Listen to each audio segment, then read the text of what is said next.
آج ہم کریں گے سورہ یاسین کی ترجمہ اور تفسیر، اور اس میں میں آپ کو وہ تفسیر بتاؤں گی جو کہ ہمیں صرف قرآن کا ترجمہ پڑھ کے حاصل نہیں ہوتی۔ یہ ایک مکی صورت ہے اور اس میں کل 83 آیات ہیں۔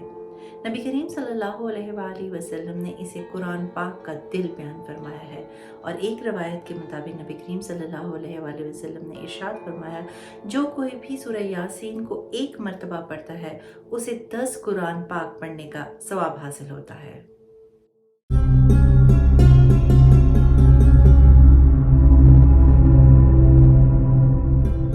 آیت نمبر 11 میں اللہ تعالیٰ ارشاد فرماتے ہیں، محض آپ انہی کو ڈر سنا سکتے ہیں کہ جو نصیحت کی پیروی کریں، یعنی جو نصیحت کو قبول کریں اور اللہ رحمان کو بغیر دیکھے اس سے ڈریں، تو آپ بشارت دیجئے اس کو مغفرت اور اجر کریم کی۔ یہاں اللہ تعالیٰ ارشاد فرما رہا ہے کہ نبی کریم صلی اللہ علیہ وآلہ وسلم کا ڈرانا صرف انہی لوگوں کے لیے نفع بخش ہوگا جن میں یہ صفات ہوں گی۔ پہلی، جو کہ نصیحت قبول کریں گے۔ دوسری، جو بنا دیکھے اللہ سے ڈریں گے۔ تو پھر اللہ تعالیٰ ارشاد فرماتا ہے کہ اے حبیب کریم صلی اللہ علیہ وآلہ وسلم، آپ انہیں بشارت دیجئے کہ انہی کے لیے مغفرت ہے اور انہی کے لیے بہت عزت والا اجر ہے۔ آیت نمبر 12 میں اللہ تعالیٰ ارشاد فرماتے ہیں، بے شک ہم زندہ کریں گے مردوں کو، اور ہم لکھ رہے ہیں جو انہوں نے آگے بھیجا اور جو انہوں نے نشانیاں پیچھے چھوڑ دیں، اور ہر چیز ہم نے شمار کر رکھی ہے ایک ظاہر کر دینے والی کتاب میں۔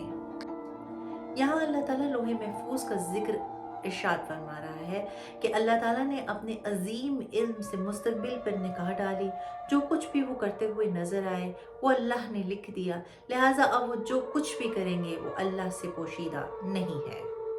آیت نمبر 13 میں اللہ تعالیٰ ارشاد فرماتا ہے، اور ان سے نشانیاں بیان کیجئے بستی والوں کی ایک نشانی جب ان کے پاس رسول آئے تھے۔ اس بستی کا نام اصحاب کربہ تھا۔ واقعہ کچھ یوں ہے کہ حضرت عیسیٰ علیہ السلام کے 2 صحابی جو اس زمانے میں حواری کہلاتے تھے، مختلف روایات میں ان کے مختلف نام آئے ہیں، لیکن جو زیادہ مشہور نام ہے وہ ہیں صادق اور صدوق۔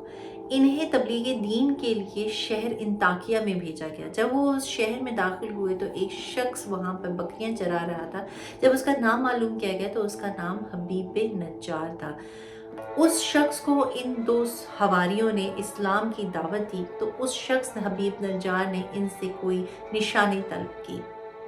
ان لوگوں نے کہا کہ ہم اللہ کی عطا سے بیماریوں کو دور فرما دیتے ہیں، کوئی کوڑ کا مرض ہو اسے دور فرما دیتے ہیں، کوئی پیدائشی اندھا ہو ہم اسے بینائی عطا فرما دیتے ہیں۔ تو حبیب نجار کا ایک روایت کے مطابق بیٹا اور ایک روایت کے مطابق بھتیجا پچھلے 2 سالوں سے بیمار تھا، وہ اس کو لے آیا اور اسے کہا کہ اسے شفا دو۔ تو اللہ کی عطا سے حضرت عیسیٰ علیہ السلام کا معجزہ ان 2 حواریوں کے ذریعے پورا ہوا اور اسے شفا ہوئی۔ جب حبیب نجار نے دیکھا کہ اسے شفا حاصل ہو گئی ہے تو وہ بڑا متاثر ہوا، اس نے ایمان قبول کر لی، لوگوں میں ان کو مشہور کیا اور اس طرح ان کا دائرہ بڑھنے لگا۔ اس زمانے کے بادشاہ نے پھر ان دونوں کو اپنے دربار میں بلایا اور پوچھا کہ کیا تمہارا کوئی معبود بھی ہے؟ تو ان دونوں نے کہا کہ بالکل ہے، وہ معبود ہمارا بھی ہے اور تمہارا بھی ہے۔ تو بادشاہ کو بڑا غصہ آیا اور اس نے ان دونوں کو جیل میں ڈلوا دیا۔ جب حضرت عیسیٰ علیہ السلام کو اس بات کا معلوم ہوا تو انہوں نے اپنے قریبی ساتھی حضرت شامون کو ان کی مدد کے لیے بھیجا، اور حضرت شامون نے بڑی ہی حکمت اور دانائی سے بادشاہ کے دربار میں رسائی کی، اور پھر بہت ہی کم عرصے میں بادشاہ کے منظور نظر بن گئے۔ پھر ایک دن حضرت شامون نے بادشاہ سے پوچھا کہ یہ جو 2 آدمی جیل میں بند ہیں ان کا کیا معاملہ ہے؟ تو بادشاہ نے کہا کہ یہ ہمارے معبودوں کے علاوہ کسی اور معبود کو پوجتے ہیں۔ تو حضرت شامون نے کہا کم سے کم ان کی بات تو سن لی جائے کہ آخر ان کا موقف کیا ہے۔ تو بادشاہ نے کہا ٹھیک ہے، چلو ان کو بلاؤ۔ تو پھر جب ان دونوں کو بادشاہ کے دربار میں بلایا گیا تو انہوں نے آ کر اللہ کے دین کی تبلیغ کی، اللہ کی ذات و صفات بیان کی۔ تو بادشاہ نے کہا تمہارے پاس کوئی نشانی بھی ہے؟ تو انہوں نے کہا کہ آپ کسی بھی نابینا شخص کو بلا لیں، ہم اس کو بینائی عطا کر دیں گے۔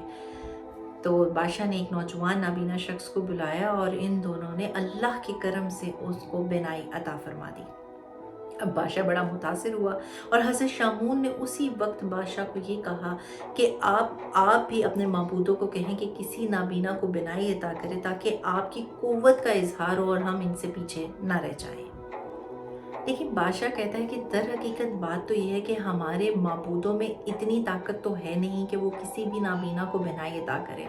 तो फिर हज़रत शामून ने कहा फिर हमें इनके माबूद की इबादत करनी चाहिए। तो बादशाह कहता है कि ठीक है, लेकिन उसने एक कंडीशन लगाई कि ये लोग किसी मरे हुए शख्स को ज़िंदा कर दें।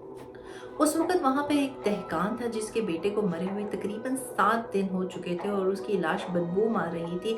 उसकी लाश को वहाँ पे लाया गया। इन दोनों ने अल्लाह की अता से कुछ पढ़ा और उसके हाथ फेरा तो अल्लाह की अता से वो ज़िंदा हो गया। उस शख्स ने बताया कि मुझे जहन्नुम में डाल दिया गया था और मुझ पर वहाँ पर वो राज ज़ाहिर हुआ कि इन्हीं का माबूद हक और सच है और हमें इसी के माबूद की इबादत करनी चाहिए। और जो इनकी बात मानेगा दरअसल वो ही राह रास्त पर होगा। मैं एक हसीन शख्स को देख रहा हूँ और वो मुझे कह रहा है कि दरअसल यही तीनों शख्स हक और सच पर हैं। बादशाह बड़ा हैरान हुआ कि कौन से 3 शख्स। तो मालूम हुआ कि ये 2 और एक हज़रत शामून। और फिर हज़रत शामून ने बड़े ही पुरअसर अंदाज में बादशाह को समझाया और बादशाह और उसके चंद साथी ईमान ले आए और बाकियों ने सरकशी की और फिर अल्लाह का अजाब उनकी तरफ नाजिल हुआ। आयत नंबर 14 में अल्लाह ताला इरशाद फरमाते हैं, जब हमने उनकी तरफ भेजा था 2 अशखास को तो उन्होंने उन दोनों को झुठलाया, तो हमने तीसरे से इनको कुव्वत अता फरमाई तो उन्होंने कहा कि बेशक हम तुम्हारी तरफ भेजे गए हैं। आयत नंबर 15 में अल्लाह ताला इरशाद फरमाता है, उन्होंने कहा कि तुम तो हमारी मिसल ही एक आदमी हो और रहमान ने कुछ नहीं उतारा, तुम तो सिर्फ वाज़े तौर पर झूठे हो।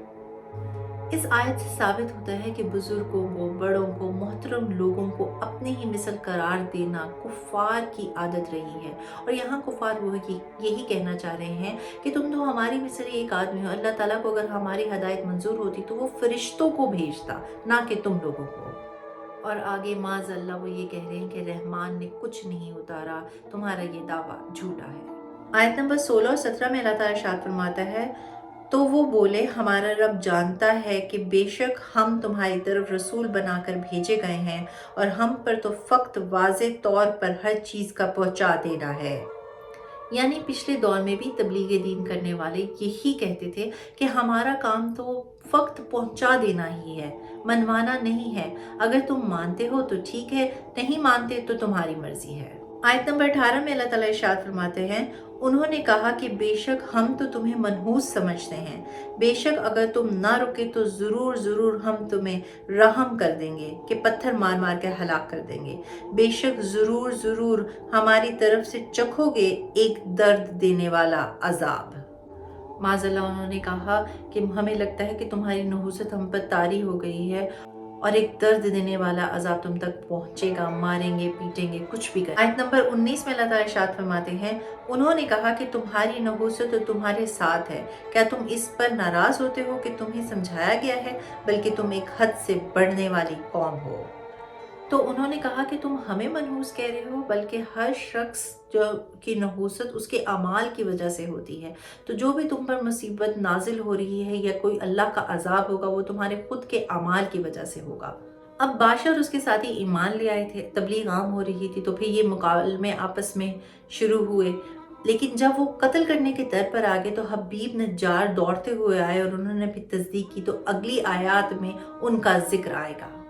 आयत नंबर 20 और 21 में अल्लाह ताला इरशाद फरमाते हैं, और शहर के दूर वाले किनारे से एक मर्द दौड़ता हुआ आया। इसने कहा, ए मेरी कौम, तुम पैरवी करो रसूलों की, ऐसों की पैरवी करो जो तुमसे कोई अजर वगैरह तलब नहीं करते हैं और वो हदायत याफ्ता है।